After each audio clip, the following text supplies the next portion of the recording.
আমি যখন ঢাকা ইউনিভার্সিটিতে পড়ালেখা করি তখন স্বাভাবিকভাবে চাকরির তো অনেক ক্রাইসিস চলে। তা আমার বোনের আলোর ভুবনে নারী নামে মহিলা বিষয়ক অধিদপ্তর থেকে নিবন্ধিত একটা সংস্থা ছিল।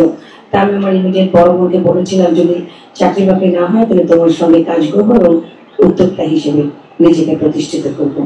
যখন সেটা হয়নি আমি অন্য লাইনে চলে এসেছি। এই যে উদ্যোক্তা, আপনারা তো জানেন যে এখন 4th ইয়ারের যুগ, জানেন না? অনেকেই তো জানেন। কিন্তু আপনি হারিয়ে যান, আপনার জায়গায় অন্য যে কম্পিউটারে পারদর্শী, যে আইটিতে এক্সপার্ট, সে নিজেকে প্রতিষ্ঠিত করবে, আপনি হারিয়ে যাবেন। আমরা যারা উদ্যোক্তা বা আমরা যারা যুবক, আমাদের ডিজি মহোদয় বলেছেন যে 18 থেকে 35 বছর পর্যন্ত যুবক। যুবক কিন্তু কোনো জেন্ডার নেই, এটা মেয়ে এবং ছেলে একইভাবে বোঝায়। যুবক 18 থেকে 35 এই সময়টা কেমন একটা উদ্যমের সময় না? এটা কি শরীরের ভিতরে একটা রক্ত দরকার করে না?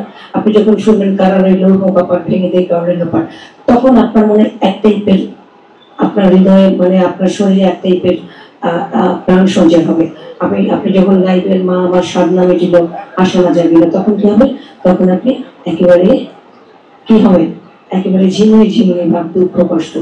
তো এই যে আপনার একটা প্রাণোচ্ছল একটা সময় ভেতর দিয়ে যাচ্ছেন, এই সময়টা কিভাবে কাটাতে চান?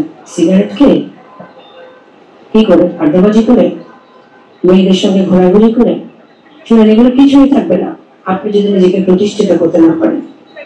আপনি দেখবেন একটা খুব কালো মোনালিসা হেভি ফ্লো 15 পিস প্যাকেটের সাথে 8 পিসের একটি প্যাকেট একদম ফ্রি।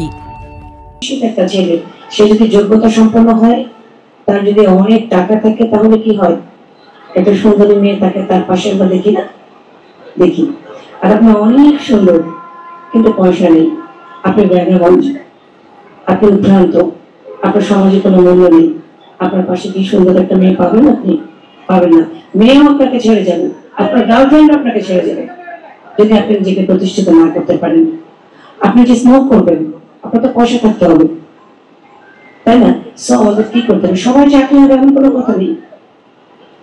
আপনারা দেখবেন ব্যবসায় কিন্তু রব্বুল আলামিন মহান আল্লাহ পাক হালাল রিজিক রেখেছে। তো আমরা সবাই চাকরি করবো এমন না, অনেক ভালো ভালো উদ্যোক্তা আছে, মানে পড়ালেখাও জানে না, ম্যাট্রিক পাস করে চাকরি ব্যবসা শুরু করেছে, ছোট ছোট ছোট ছোট দিয়ে একদিন অনেক বড় অবস্থায় চলে গেছে। বিল গেটস, তিনি তার জীবনীতে বলেছে, আমি কোনোদিন ফার্স্ট হইনি ক্লাসে। উনি সবসময় জন্য পেছনের সারিতে বসতো, পেছনের সারির স্টুডেন্ট ছিল।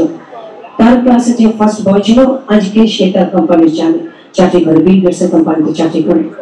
তো কি মনে রাখবেন, ক্লাসে ফার্স্ট হওয়াটা 1 থেকে 10-এর ভিতরে রোল থাকাটা ইম্পর্টেন্ট কিছু না। আপনি নিজেকে কিভাবে প্রতিষ্ঠিত করলেন, আপনি নিজেকে কিভাবে কোন জায়গায় দাঁড় করালেন ভবিষ্যতে, সেটা হচ্ছে ইম্পর্টেন্ট কিছু। আমরা মেয়েরা আমরা কি চিন্তা করি? আমরা চিন্তা করি পড়ালেখা করবো, করলে করলাম, না করলে নাই, আমার তো বিয়ে হয়ে যাবে, আমার কি হবে, আমার একটা জামাই থাকবে, সে চাকরি বাকরি করবে, তার উপরে ভর করে খাবো। এটা কি কোনো স্বপ্ন? এটা কোনো স্বপ্ন না। ভারতের প্রেসিডেন্ট এপিজে আব্দুল কালাম কি বলেছে, এটা তো আপনারা সবাই জানেন, একটা বিখ্যাত ডায়লগ, বলেন কেউ একজন বলেন। তুমি সেই স্বপ্ন দেখো যে স্বপ্ন তোমাকে ঘুমোতে দেবে না।